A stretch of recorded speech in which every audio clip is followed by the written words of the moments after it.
The Batman is a very controversial movie. I'm not going to compare it to other Batman movies like the Christopher Nolan trilogy or any others, because I feel that's what most people do. Instead of thinking about the movie they just watched, they compare it to previous Batman movies, usually not being able to get past their previous viewpoints, sticking with this movie is better because X, Y, and Z. I enjoyed this movie. I feel the performances, world building, and plot all worked very well. The cinematography was very good, like very good. I'll go more into depth on that soon. 3 hours is a very long time for any movie, so I can understand seeing that and being weary of the movie, and I would be lying if I said it didn't drag at some points, but it does justify its runtime throughout. This movie is the first in a trilogy, so there was a lot of setup it had to do. That's what I would say drags. Even though necessary, I feel they could have done some of it in better ways. Robert Pattinson as Batman is a great casting choice in my opinion. So is Paul Dano as the Riddler, but my favorite casting choice is Colin Farrell. His performance as the Penguin is, in my opinion, otherworldly. Anytime he is on screen, I'm just engulfed into the movie. Something about his mannerisms, his outfits, and just how they decided to portray his character,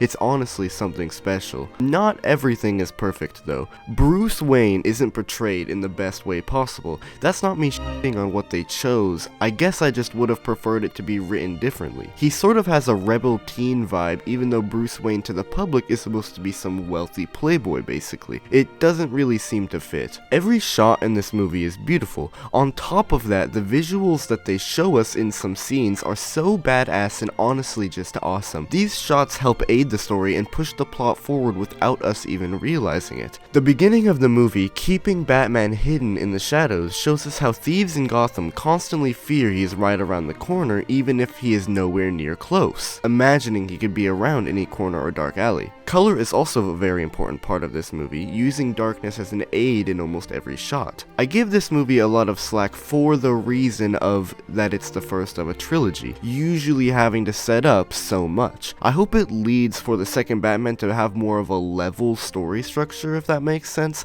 This movie had so much detective work, which although is good in a movie surrounding Batman, there's a point where you're overdoing it, especially when the ending action scene is a semi-letdown because of it, and only because of how much buildup there is, that being 2+ hours. I mentioned it earlier, but 3 hours is too long for this movie, for most movies. There isn't enough to justify it being that long. They easily could have shaved off 30 minutes from the movie and there would have been little changes to the story and plot. This entire video probably just sounded like me shitting on the movie, but I did honestly really enjoy it. I'm very excited to see what they do with the second movie and how the Penguin show turns out. But let me know what you think. Do you agree with me? Disagree? Who knows?